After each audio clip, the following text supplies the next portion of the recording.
Dibuka halaman 47. Marilah kita meminta permohonan damai di sana kepada Yang Mulia Bante.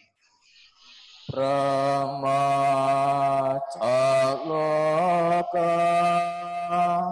nipate sambate Patanjalian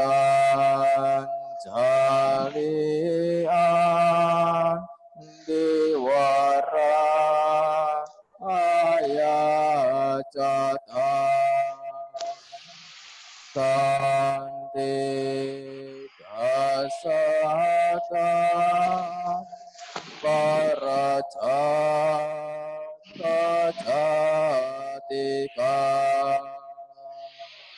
Yese Dudhamang Anukam Pitmang Pacang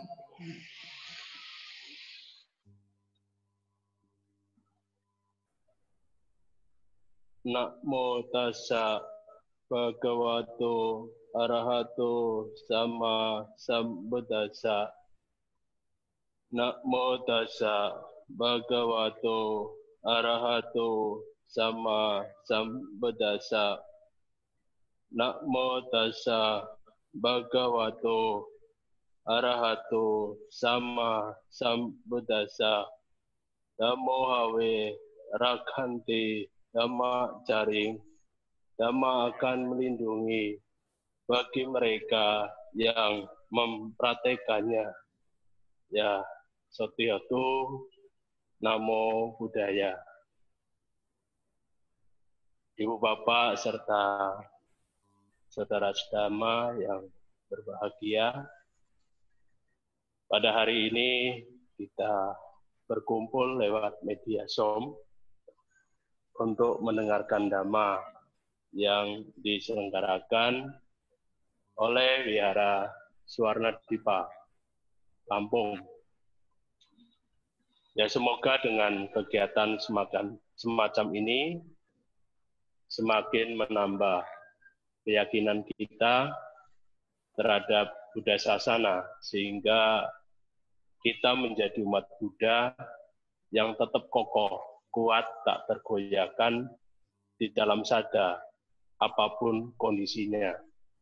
Seperti saat ini, kondisi di Indonesia sedang ada wabah COVID-19, ya semoga bisa tetap bersemangat dalam belajar Dhamma, walaupun mungkin sekarang belum bisa untuk berkumpul bersama, serta juga tidak bisa bertemu secara langsung, tetapi lewat media online yang saat ini difasilitasi oleh Wihara Suwarnadipa, Lampung. Ibu Bapak serta saudara sedama yang berbahagia, hari ini saya akan sedikit membahas sebuah tema, yaitu keistimewaan ajaran Sang Buddha. Karena saat ini masih dalam suasana asada yang baru lewat kurang lebih 15 hari yang lalu. Makanya saya mengangkat keagungan atau keluhuran dari ajaran Sang Buddha. Bahwa ajaran Sang Buddha adalah ajaran yang sangat mulia, di mana ajaran tersebut bisa membawa kebebasan dari kelahiran kembali ketika seseorang mau melaksanakan dengan tekun. Walaupun saat ini kondisinya dalam dunia modern sekalipun, ketika ajaran ini dilaksanakan dan dipraktekkan secara benar, serta dipraktekkan secara sungguh-sungguh, masih sangat mungkin bagi manusia untuk mendapatkan hasil yang maksimal. sehingga ajaran Sang Buddha tetap bermanfaat sampai kapanpun. Dan ajaran Sang Buddha ini memiliki ciri khas yang sama dari sejak Buddha-Buddha masa lampau sampai Buddha-Buddha yang akan datang. Jadi Buddha Gautama ini hanya menemukan sebuah ajaran yang bisa menuntun manusia untuk mencapai akhir duka. Sang Buddha pernah menyatakan bahwa ajaran saya hanya memiliki satu rasa, yaitu rasa pembebasan. Seperti halnya samudra yang memiliki hanya satu rasa, yaitu rasa asin. Demikian pula ajaran saya hanya memiliki satu, yaitu rasa pembebasan. Pembebasan dari mana? Pembebasan dari duka, pembebasan dari hal-hal yang tidak memuaskan di dunia ini. Ibu, Bapak, serta saudara sedama yang berbahagia, apa keistimewaan yang ada di dalam Dhamma, di dalam ajaran Sang Buddha? Yang pertama adalah ajaran Sang Buddha diajarkan secara bertahap. Diajaran secara bertahap, yaitu dari tahap yang dasariah sampai tingkat yang lebih tinggi. Sila diajarkan dari tingkat yang dasariah sampai yang lebih tinggi. Samadhi juga sama, diajarkan dari dasariah sampai yang lebih tinggi. Panya juga demikian, diajarkan dari tingkat yang dasariah sampai yang lebih tinggi. Demikian pula dalam hal kita juga belajar Dhamma juga ada tahapannya. Yang pertama adalah pariyati, pati-pati, serta juga patiweda. Apa yang dimaksud dengan pariyati? Yaitu di mana tahapan bagi seseorang mempelajari ajaran Sang Buddha, mempelajari dari berbagai macam sumber.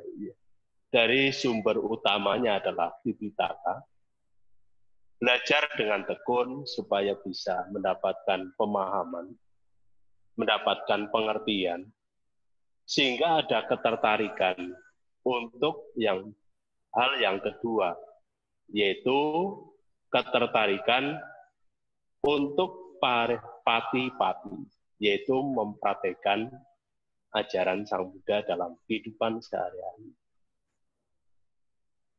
Dalam mempraktekkan ajaran Sang Buddha, seperti yang telah saya jelaskan di atas, bahwa praktek ajaran Sang Buddha juga diajarkan secara bertahap.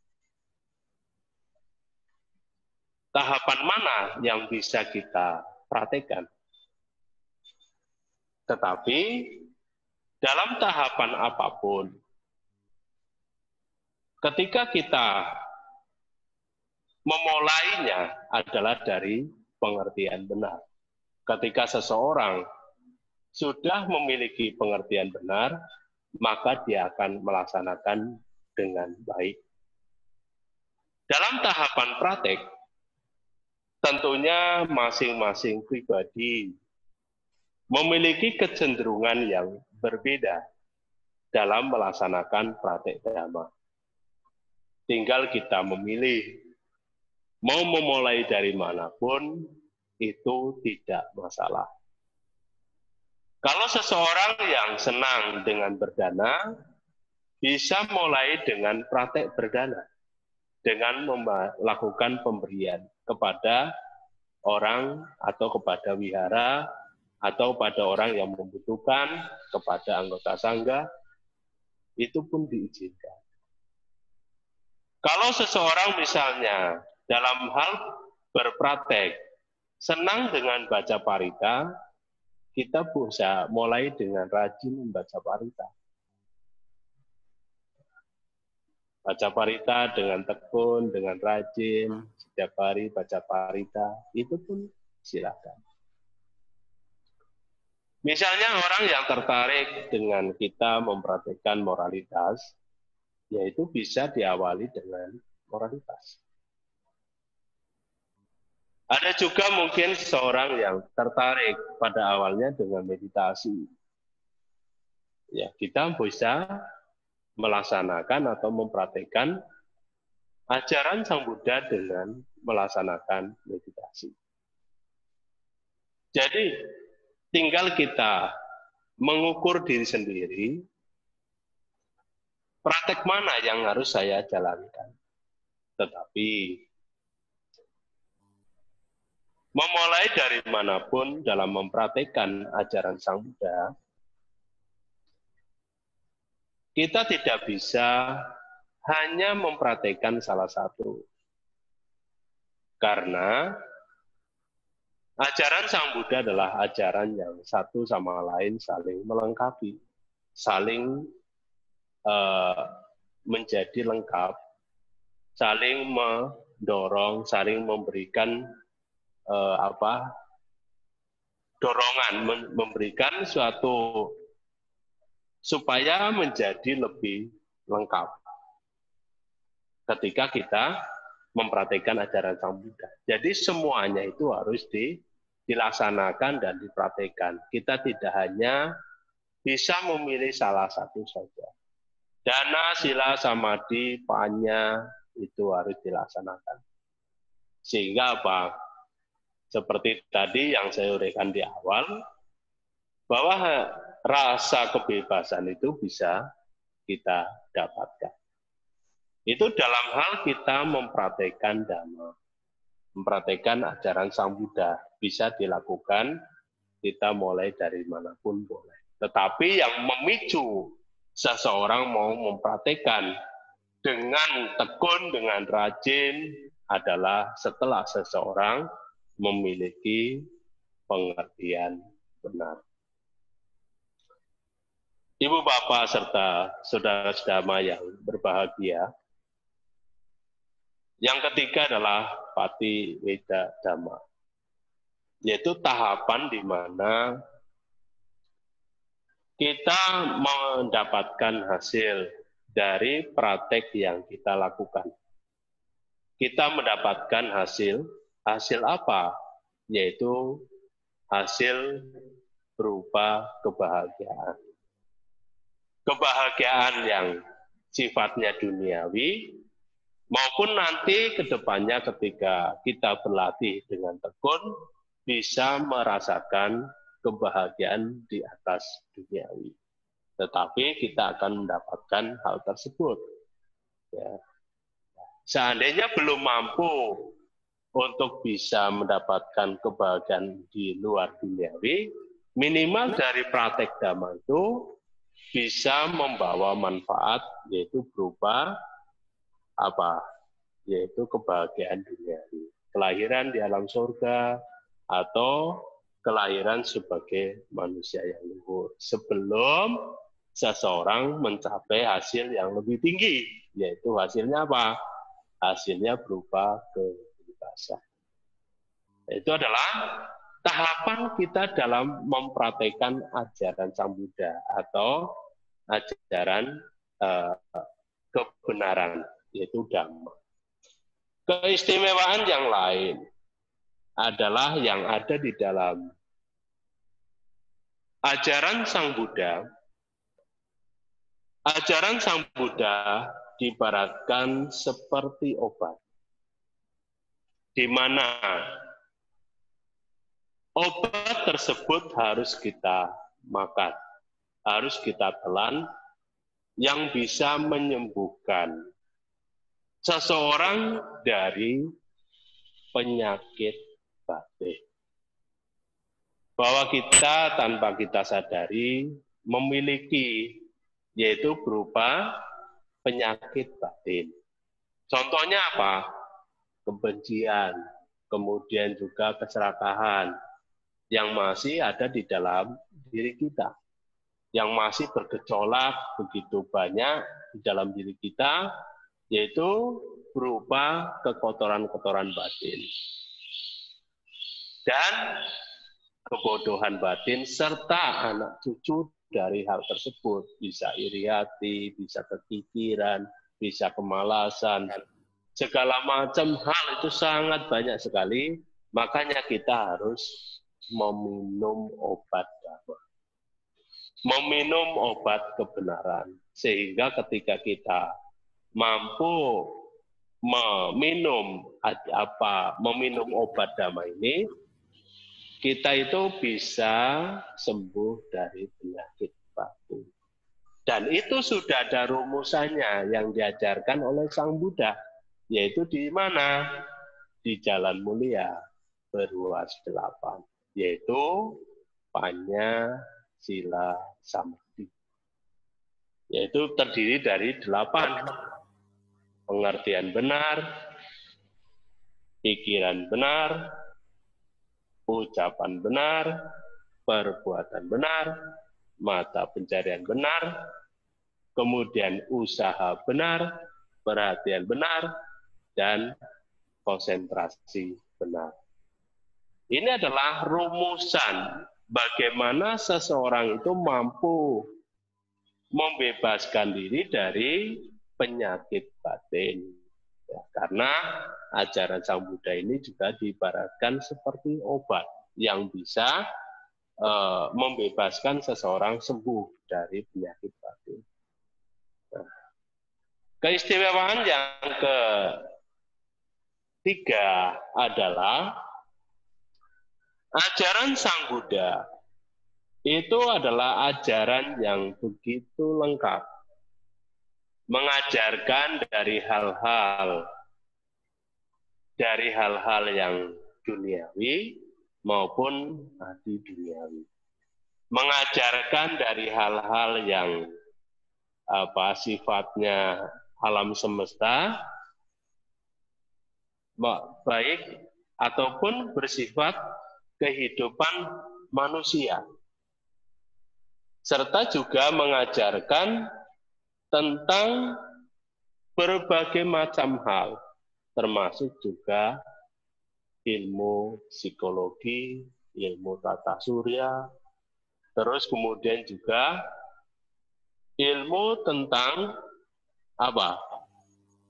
Tentang berbagai macam hal tentang permasalahan manusia. Itu ada di dalam Dhamma.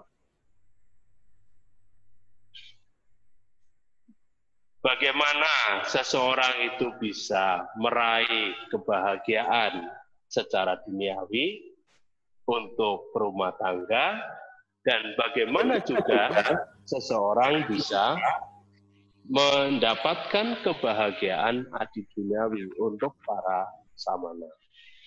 Itu sudah ada alurnya, sudah dijelaskan dengan jelas oleh Sang Buddha di dalam Dhamma. Itu di Tipitaka. Sang Buddha juga di situ mengajarkan dengan berbagai macam cara. Ada yang lewat syair, ada yang lewat khutbah panjang, ada yang lewat prosa, ada yang diajarkan dengan cara bercerita. Semua ada. Berbagai macam cara dalam kita mendengarkan Dhamma, serta bagaimana Sang Buddha mengajarkan Dhamma dengan berbagai macam cara juga, seperti yang tadi saya sebutkan. Itu adalah suatu hal keistimewaan yang ada di dalam ajaran Sang Buddha. Ajaran Sang Buddha adalah ajaran yang sangat agung, yang mulia, yang semua di sini bisa menjadi pendengar. Karena ajaran Sang Buddha Sang Buddha mengajarkan tidak hanya kepada manusia, tetapi Sang Buddha juga mengajarkan kepada semua makhluk. Kepada semua makhluk yang bisa mendengarkan Dhamma. Bahkan Sang Buddha itu sampai bisa mendatangi alam Brahma untuk memberikan pencerahan pada makhluk Brahma yang memiliki pandangan salah. Serta Sang Buddha juga membabarkan Abhidhamma selama 3 bulan di alam dewa.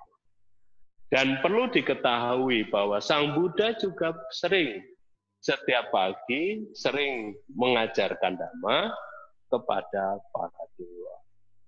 Nah, di sini kita bisa lihat bahwa Sang Buddha punya murid tidak hanya manusia, tetapi ada murid dari alam Brahma, alam dewa, alam yaka, serta juga alam manusia. Ini adalah suatu hal yang luar biasa yang ada di dalam Dhamma, di mana ajaran kebenaran ini tidak hanya diterima oleh manusia, tetapi makhluk-makhluk di luar manusia pun banyak yang belajar. Banyak belajar Dhamma. Banyak suta-suta yang diajarkan kepada para dewa. Nah, salah satunya adalah suta tentang Manggala Sutta. Itu merupakan salah satu suta yang diajarkan kepada para dewa. Nah, ini adalah membuktikan betapa luhur dan agungnya ajaran kebenaran Sang Buddha. Karena yang mampu menerima kebenaran ini tidak hanya segolongan orang, tidak hanya sekelompok manusia, tetapi seluruh manusia dari golongan manapun mampu menerima ajaran kebenaran ketika memiliki sedikit debu di matanya. Itu adalah suatu keluhuran dan keagungan yang ada di dalam ajaran Sang Buddha. Oleh karena itu kita sebagai pewaris yang saat ini masih bisa mengenal ajaran Sang Buddha, masih mengetahui ajaran Sang Buddha, kita hendaknya harus bisa memahami dan mengerti akan kebenaran ajaran Sang Buddha tersebut. Sehingga apa? Kita itu terdorong untuk menjadi siswa Sang Buddha, menjadi siswa yang bisa memperoleh hasil dari praktek yang kita lakukan. Nah, makanya kita harus gemar untuk berlatih, belajar bagaimana supaya kita itu bisa berkembang di dalam pengertian. Karena kita mampu memahami Dhamma dengan baik adalah ketika kebijaksanaan kita berkembang. Sang Buddha juga mengajarkan bagaimana seseorang supaya bisa memiliki pengertian, yaitu dengan 3 hal, 3 cara, yaitu sutta mayapanya, cinta mayapanya, dan bawana mayapanya. Sutta mayapanya apa? Yaitu kita berusaha meningkatkan kebijaksanaan kita dengan cara belajar Dhamma. Dengan cara kita belajar, berdiskusi, itu adalah cara yang pertama. Yang kedua adalah cinta mayapanya, adalah penyelidikan. Kita menyelidiki hal-hal yang berkaitan dengan kebenaran, tidak usah jauh-jauh yang ada di dalam diri kita. Kita pahami tentang anicca, kita pahami tentang ketidakkekalan, kita pahami tentang duka, hal-hal yang tidak memuaskan. Kita pahami tentang apa itu anatta, yaitu tanpa diri, tanpa aku. Kita memahami diri kita sendiri bahwa hal itu ada di dalam diri kita. Bahwa itu ada, bisa kita pahami, dari hal yang terdekat dengan kita, yaitu diri sendiri. Cinta Mayapanya. Yang terakhir adalah Bawana Mayapanya. Harus rajin bermeditasi. Harus berlatih bawana, pengembangan batin. Ketika hal ini dilaksanakan, dipraktekkan, maka tadi syarat pertama untuk menjadi orang yang memiliki samadhi. Dengan memiliki samadhi, maka kita mampu menyelami dhamma, sehingga kita bisa merasakan yang namanya rasa kebebasan. Entah sampai kapan, kita pun tidak tahu. Yang penting adalah kita ada usaha untuk memahami, meningkatkan pengetahuan kita, sehingga kita mendapatkan manfaat dari apa yang telah kita ketahui di dalam Buddha Sasana. Itulah yang saya sampaikan pada hari ini. Semoga bermanfaat untuk Ibu Bapak serta saudara dimanapun Anda berada. Sekian, terima kasih. Sabe sata bawantu sukhitata. Sadu, sadu, sadu.